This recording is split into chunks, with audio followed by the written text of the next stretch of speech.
The Prime Minister says Canadians will get their vaccines, just not before some Europeans and Americans get theirs.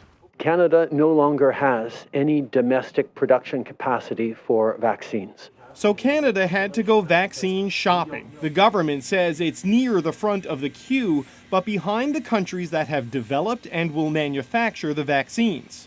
Countries like the United States, Germany, and the UK do have domestic pharmaceutical facilities, which is why they're obviously going to prioritize helping their citizens first. That's why Canada secured hundreds of millions of doses from a broad range of potential vaccines, including the 3 leading candidates, to create as broad a supply chain as possible. But the early days of the pandemic showed it can be hard to get what you paid for.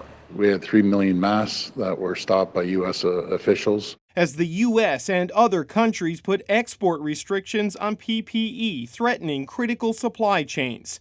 That crisis was avoided. The hope is enough has changed that it won't be repeated. We have signed strong contracts with various vaccine companies, and we are working closely with allies on ensuring that there is a free flow of delivery of contracts.